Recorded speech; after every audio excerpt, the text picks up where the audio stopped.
2026年、アメリカ、ロサンゼルス、ある総合病院の集中治療室で、一人の男性が静かに息を引き取った。心臓が完全に止まった。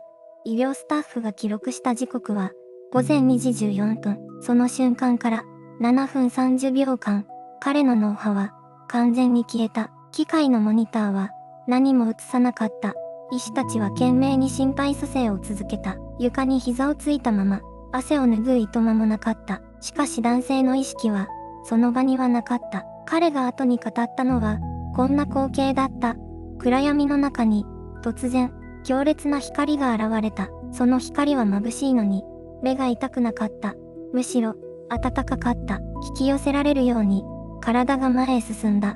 気づけば、巨大な建築物が目の前に広がっていた。光そのものでできているような、その構造物は、言葉では表せない美しさだったと彼は言う。そして、誰かがいた。顔はよく見えない。でも確かに、そこにいた。歓迎するように、手を差し伸べていた。男性は言う。あの場所から、戻りたくなかった。ところが、声が聞こえた。戻れ、という声だった。彼はそれを、拒んだ。しかし目を覚ました後、彼は医療スタッフの言葉を、一言一句正確に再現してみせた。手術室の外の廊下で聞いた、と主張しながら、脳波がゼロの状態で、なぜ彼は、見えたのか、なぜ、聞こえたのか、この証言が世界を揺るがす前、彼の人生には何があったのか、次は、あの日の、事故の前、から、話は始まる。2026年3月、ロサンゼルスの朝はいつもと変わらず明るかった。マーカス・ウィリアムズ、47歳、建築設計士として20年以上のキャリアを持つ。この町の住人だ。妻と2人の子供、郊外の静かな住宅街に暮らし、週末は家族でハイキングに出かける。どこにでもいる。ごく普通のアメリカ人男性だった。しかし彼には、一つの習慣があった。毎朝5時に起きて、一人でコーヒーを飲む。その静かな時間が、何よりも好きだったという。その朝も、彼はいつも通りキッチンに立った。コーヒーメーカーのスイッチを入れた瞬間、胸に違和感を覚えた。最初は軽い圧迫感だった。疲れているだけだ。と、自分に言い聞かせた。しかし痛みは、みるみる強くなった。左腕が痺れた。視界がぼやけた。彼は床に崩れ落ちた。妻が異変に気づいたのは、数分後のことだった。救急車が到着した時、マーカスの意識はすでになかった。病院に運ばれた彼は、緊急手術室へと運ばれた。医療スタッフが次々と処置を始めた。モニターが鳴り響く。除細動器の準備が整えられた。そして、午前6時17分、心電図の波形が完全に平坦になった。心臓が止まった。脳波の信号も消えた。医学的には、彼はこの世界に存在しない状態となった。それが7分30秒間続いた。しかしその間、マーカスはどこかにいた。そして何かを見ていた。意識はなかったはずだ。脳は機能していなかったはずだ。それでも彼の何かは確かに動いていた。次は彼の意識が肉体を離れた瞬間から話が始まる。その瞬間、マーカスは自分の体から離れた。痛みはなかった。恐怖もなかった。ただ、スーッと浮き上がるような感覚だったと彼は語る。気づいたとき、彼は天井の近くにいた。眼下には白衣の石たちが見えた。自分の体に覆いかぶさるように必死に動いていた。誰かが大声で叫んでいた。圧迫を続けろ。まだだ。止めるな。マーカスはその声をはっきりと聞いた。しかし彼の耳はすでに機能していないはずだった。脳波は完全に消えていた。医学的に言えば、彼には何も聞こえるはずがなかった。それでも、聞こえた。彼はやがて、廊下の方へ引き寄せられた。壁を、すり抜けた。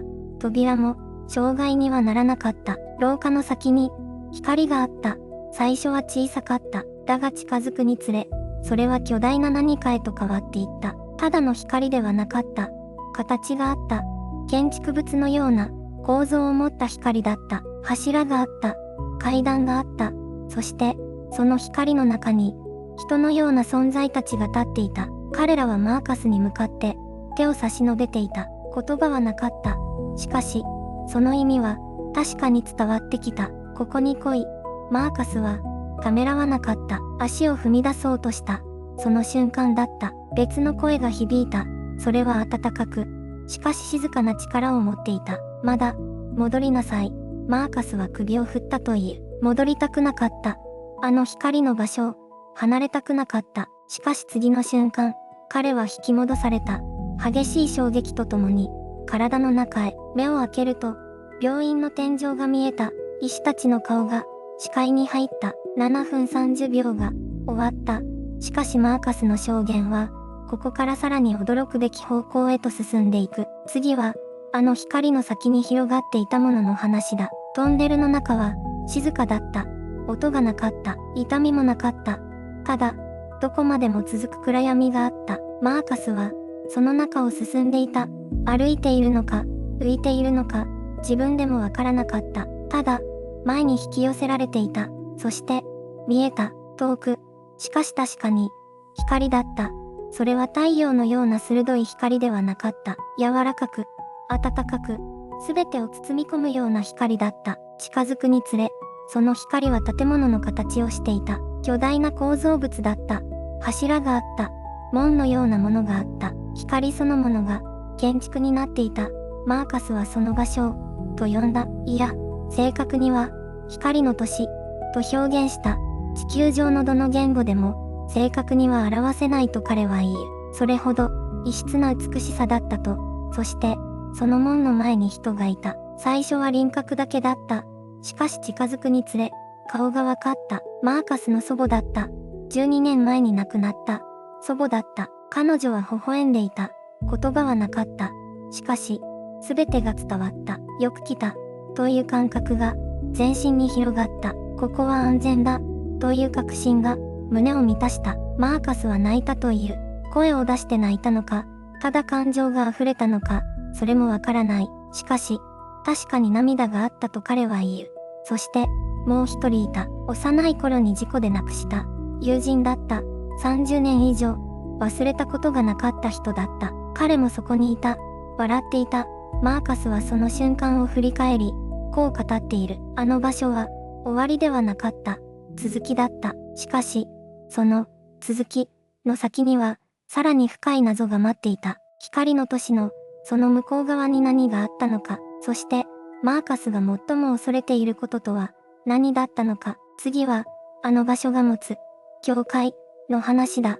光の都市の、その向こう側、マーカスが近づいていくにつれ、何かが変わり始めた。建築物の輝きは、より深く、より静かになっていった。音も、感触も、すべてが穏やかに収束していくような感覚だったという。そして、彼は気づいた。その先に、一つの場所があることを、線のようなものがあった。マーカスは静かにそう語った。目に見えるものではなかった。でも、確かにそこにあった。それは、境界だった。戻ることのできない、最後の境界線。その手前で、マーカスは足を止めた。いや、正確には、止められた。声が聞こえたのだ。方向はわからなかった。どこか遠く。でも同時に、自分の内側から響くような声だった。まだ、戻れる。一言だった。命令ではなかった。脅しでも、懇願でもなかった。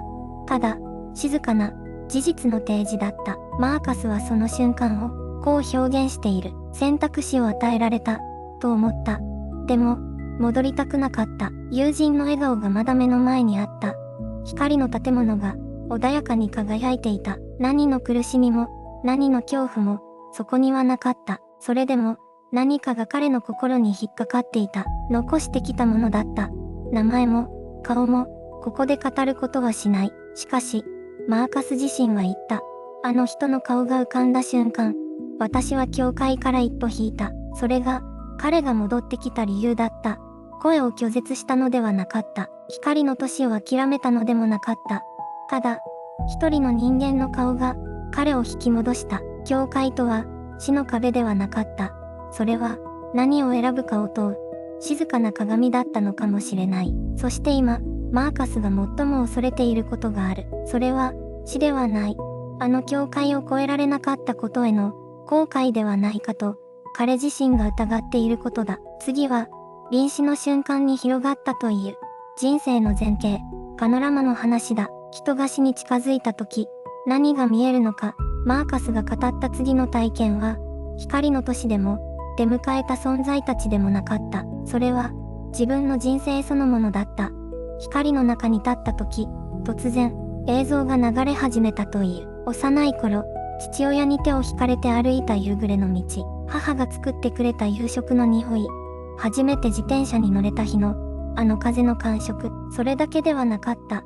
忘れていたはずの記憶が、次々と蘇った。友人に嘘をついた夜。謝れないまま終わった関係。言えなかった。ありがとう。の言葉。映像はただ流れるだけではなかった。感情も、一緒に戻ってきた。あの時の後悔。あの時の喜び。あの時、自分が誰かに与えた痛みさえも、そのまま感じた。マーカスはこう言った。裁かれているわけではなかった。ただ、見せられていた。不思議だったのは、その映像の中に、まだ起きていない場面が混じっていたことだ。会ったことのない子供の笑顔、知らない場所での、穏やかな午後。それが未来だったのか、それとも別の可能性だったのか、彼にはわからなかった。しかし確かなことが一つあった。自分の人生は、まだ終わっていないと、誰かに告げられた気がした。と、パノラマは、過去の記録ではなかった。それは、今からどう生きるかを問う、静かな問いかけだったのかもしれない。そして次に、マーカスは最後の選択に向き合うことになる。光の世界から、この地上へ、戻るという、あの瞬間の話だ。その時、声が聞こえた。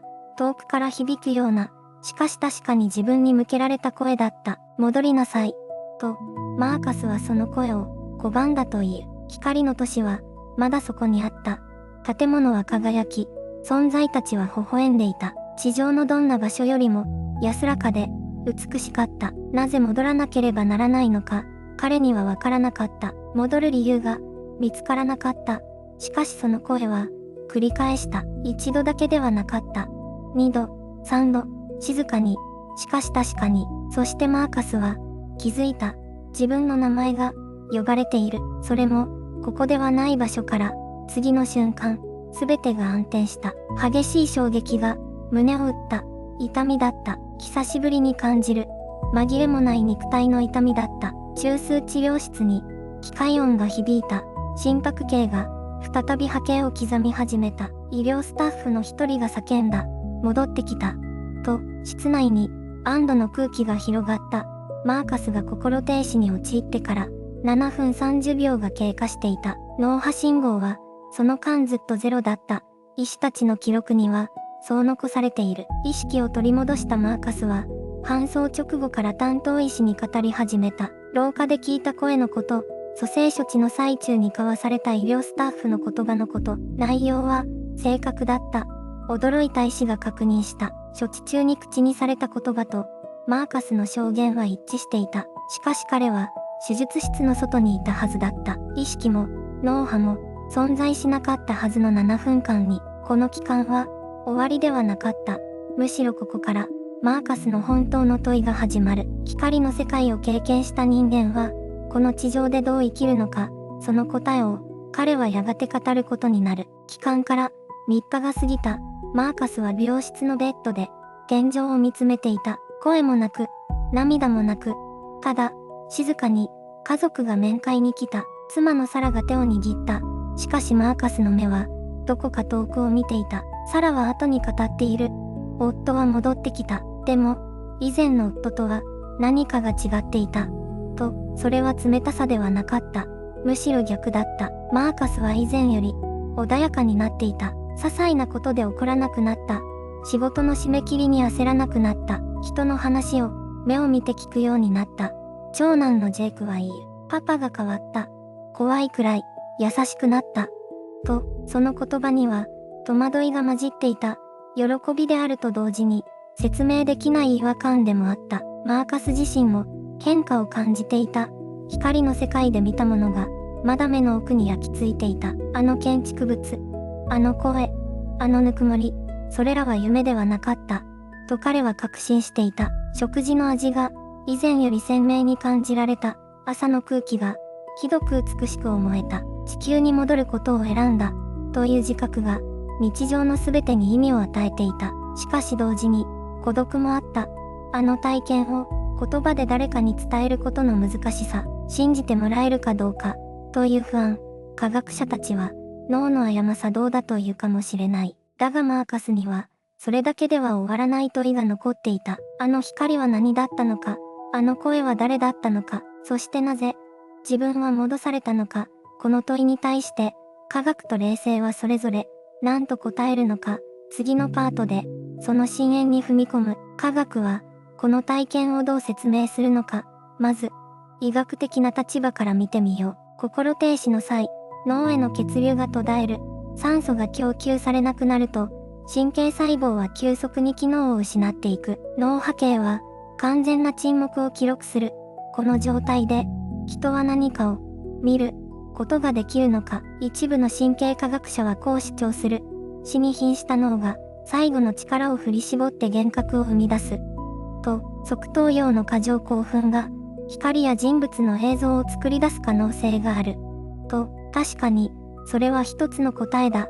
しかしマーカスの証言には、その説明では埋められない空白がある。彼は、手術室の外の廊下で交わされた言葉を正確に再現した。脳波がゼロの状態で、意識が存在し得ないはずの時間に、幻覚は、現実の情報を取得しない。では、あの声はどこから来たのか。霊性の側は、別の答えを用意する。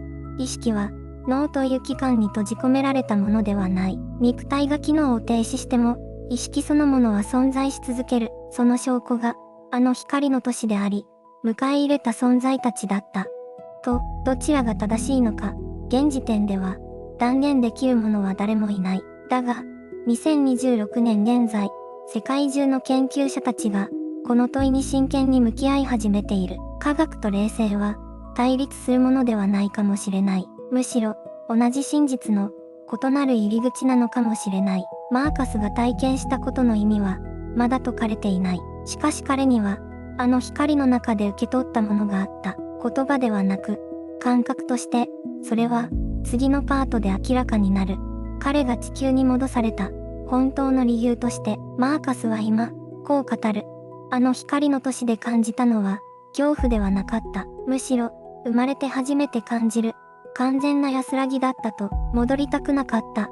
それが、正直な気持ちだったと。しかし彼は、今ここにいる。なぜ戻ったのか。彼自身も、長い間その答えを探していた。そしてある日、気づいたという。光の中で聞こえた声は、命令ではなかった。それは、問いかけだったのだと。あなたには、まだ伝えるべきことがあるか。と、マーカスは今、病院や学校を訪れ、自らの体験を語り続けている。死を恐れる人に、生きることに疲れた人に、意味を見失った人に、彼が伝えるメッセージは、ただ一つだ。あの光は、特別な人間だけに与えられるものではない。すべての人の、行き先なのかもしれない。と、科学はまだ、答えを出せていない。しかし、マーカスの目には、迷いがない。あなたは今日も、その光に向かって、生きている。